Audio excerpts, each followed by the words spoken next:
तो हाँ, 3700 साल बाद जब सब कुछ एकदम चेंज हो चुका है, पृथ्वी बदल चुकी है, तब अपना सेंकु जाग गया है। तब इसके आइडियोलॉजी तो एटलीस्ट अलग है और यही है अपना विलन। तो अब यहां क्या होगा? क्या सेंकु सुकासा को खत्म कर पाएगा?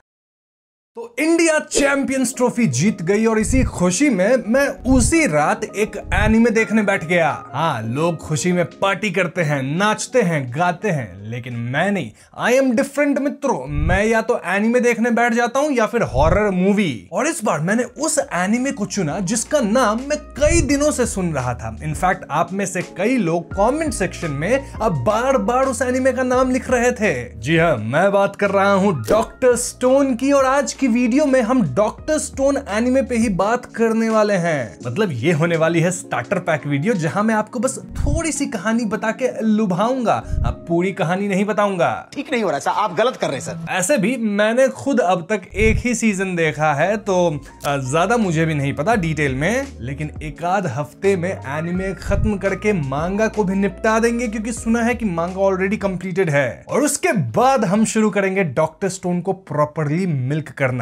तो कहानी की शुरुआत में हम तीन दोस्तों से मिल पाते हैं जिनके नाम है सेंकु इशिगामी, ताइजू ओकी एंड युजुरिहा ओगावा। ये तीनों बचपन से ही दोस्त हैं और इन तीनों के अंदर अलग अलग तरह का टैलेंट है। जैसे सेंकु इज क्रेजी अबाउट साइंस, मतलब बंदा इतना टैलेंटेड है कि बचपन से ही स्पेस में जाना चाहता था और बचपन से रॉकेट उड़ा रहा है लिटरली स्पेस में पहुंचाने के लिए। In fact he is good with all fields of science, चाहे बात आप फिजिक्स की कर लो, केमिस्ट्री की या इवन इलेक्ट्रॉनिक्स। वहीं ताइजू की बात की जाए तो बंदे की एंड्योरेंस है ना, वो एकदम नेक्स्ट लेवल पे है। मतलब तुम इससे मैराथन दौड़वा लो, दिन भर काम करवा लो, थकेगा नहीं साला। ये मैं पुष्पा क्यों बन रहा हूं?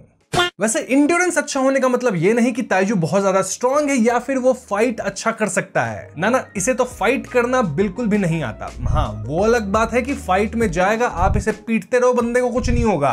क्या बात है? अब युजुरिहा की बात की जाए तो बंदी क्राफ्ट्स में एकदम अमेजिंग है। मतलब युजुरिहा से कुछ भी बनवा लो मित्रों, चाहे वो स्टिचिंग का काम हो, वुल के डॉल्स हो या फिर कपड़े बनाने का काम, बंदी सब में एक्सपर्ट है। वैसे एक सीक्रेट बताऊं, ताइजू जो है ना, वो युजुरिहा को काफी समय से पसंद करता है, लेकिन उसके अंदर हिम्मत नहीं हुई कि वो इजहार कर सके अपने प्यार का। इस बात से आप लोग कनेक्ट कर पा रहे होंगे क्योंकि आपके अंदर भी हिम्मत नहीं है अपनी क्रश को आई लव यू बोल देने का। बोलना भी मत, थप्पड़ पड़ेगा। मुझे क्यों तोड़ा? खैर, तो एक दिन ताइजू ठान लेता है कि आज वो युजुरिहा को अपने दिल की बात बयां कर ही देगा। बस फिर क्या था, वो जाता है युजुरिहा के पास अपने प्यार का इजहार करने, लेकिन अब वहां कुछ तो होता है।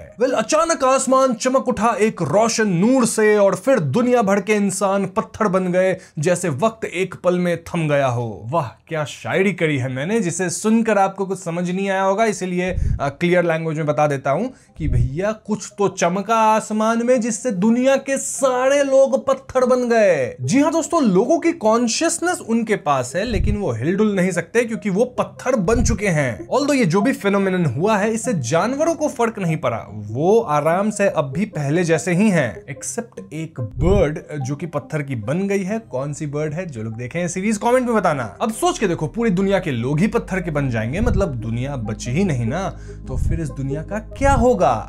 जंगल झाड़ उगने लग गए और दुनिया लिटरली पास्ट में जाने लगी। मतलब एकदम टाइम पीछे नहीं गया, बट स्टोन एज की तरफ हम चलने लगे। इनफैक्ट यहाँ कई साल बीत जाते हैं, अगर मैं मार्क करूं तो 3700 साल ऐसे ही रही पृथ्वी, चारों तरफ जंगल हो चुका है। और तब फाइनली सेंकु की स्टोन की जो कवरिंग थी, जो वो पत्थर बन गया था, वो क्रैक हो जाती है और सेंकु एकदम ह्यूमन जैसा पहले था वैसा बाहर निकल जाता है। तो हाँ, 3700 साल बाद जब सब कुछ एकदम चेंज हो चुका है, पृथ्वी बदल चुकी है, तब अपना सेंकु जाग गया है। ऐसे में सेंकु अकेले ही सिविलाइजेशन बिल्ड करना शुरू करता है, जैसे कि हंटिंग टूल्स बनाना, देन रहने का एक सेफ प्लेस खोजना, आग वगैरह बनाना वगैरह वगैरह। इनफैक्ट सेंकु इतना ज्यादा स्मार्ट है कि जब वो पत्थर का बना था ना, तो वो हर पल टाइम काउंट कर रहा था। तो उसको एग्जैक्टली पता है कि कितना समय बीता है, तभी वो बता पा रहा है कि भैया 3700 साल गुजर गए हैं वो पत्थर वाले इंसिडेंट को। मानना पड़ेगा, सेंकु के अंदर पेशेंस तो है। यहां मुझे कोई 100 तक गिनती करने बोल दे, अब 50 तक में बोर होके मोबाइल चलाने लगूंगा। अब सेंकू के आजाद होने के 6 महीने बाद ताइजू भी आजाद होता है और ये दोनों मिलकर सिविलाइजेशन को रीबिल्ड करने लगते हैं। अब क्योंकि सेंकू वाज क्रेजी साइंस गाय, तो वो काइंड ऑफ फिगर आउट कर लिया था कि नाइट्रिक एसिड और अल्कोहल का सही मात्रा में मिश्रण किया जाए तो एक रिवाइवल फ्लूइड बनाया जा सकता है और इस फ्लूइड के संपर्क में आते ही कोई भी पत्थर बना इंसान वापस से नॉर्मल ह्यूमन बन सकता है। यह नाइट्रिक एसिड या नाइटल, जिसे सीरीज के अंदर मिरेकल फ्लूइड कहा गया है, तो बस मिरेकल फ्लूइड के अंदर इथेनॉल मिलाना है और आपका रिवाइवल फ्लूइड तैयार हो गया मित्रों। बस मात्रा सही होना चाहिए, कितना मिलाना है 70-30 शायद। मुझसे ज्यादा डिटेल्स मत पूछो, ठीक है? केमिस्ट्री मेरी ऐसी ही वीक थी, 12वीं कक्षा में शायद 60 या 62 नंबर आए थे 100 में से।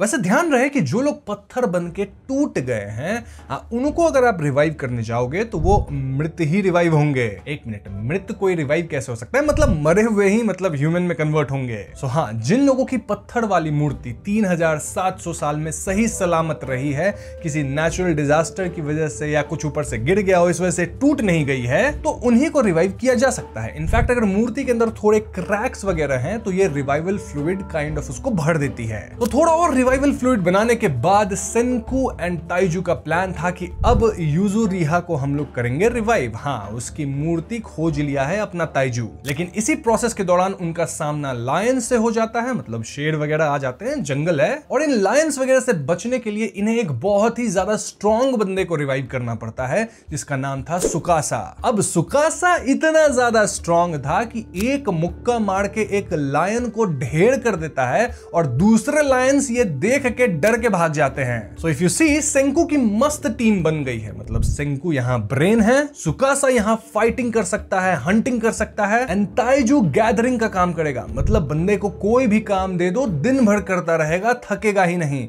तो बन गई ना अमेजिंग टीम, राइट? रॉन्ग, क्योंकि भैया सुकासा का मोटिव ही बिल्कुल अलग था। सुकासा वांटेड कि वो अब ह्यूमन सिविलाइजेशन को अपने हिसाब से रीबिल्ड करेगा। मतलब दुनिया जैसी 3700 साल पहले थी वैसी वापस नहीं लाई जाएगी, क्योंकि 2019 में तो इविल एडल्ट्स ने दुनिया के एल लगा दिए थे। सुकासा के हिसाब से स्टोन एज एक जन्नत है, मतलब एक तरह से बून हुआ है ह्यूमैनिटी के लिए, और इसमें जीवित रहने का मौका कुछ चुनिंदा जवान लोगों को ही मिलना चाहिए। सुकासा के हिसाब से यही मौका है दुनिया को रीसेट करने का। मतलब हमारी जो दुनिया है अभी 2025 में, या एनिमे के हिसाब से 2019 में, तो ये दुनिया बहुत ही इविल पाप से भरी हुई है। तो रीसेट करेंगे अब स्टोन एज में। पता नहीं कौन सा ईयर चल रहा है, 3700 जोड़ लेना 2019 में। लेकिन सेंकू इस आइडियोलॉजी को नहीं मानता, वो मना कर देता है, क्योंकि सेंकू साइंस की मदद से पूरी दुनिया को वापस से सिविलाइजेशन को रिवाइव करना चाहता था। बेसिकली सेंकू यहाँ सभी को बचाना चाहता था, वो सब लोग जो कि पत्थर के बन गए और समहाउ अभी तक इंटैक्ट हैं। हम देखते हैं कि सुकासा यहाँ कुछ ओल्ड लोगों की स्टैच्यूज को तोड़ने लग जाता है, मतलब मूर्तियों को बर्बाद कर रहा है ताकि उन लोगों को जिंदा नहीं किया जा सके। एंड दिस क्लियरली डिपिक्ट्स कि लॉन्डा इविल है, मतलब इसके आइडियोलॉजी तो एटलीस्ट अलग है, और यही है अपना विलन पहले आर्क का। आगे कोई और विलन आ जाए तो मेरे को नहीं पता।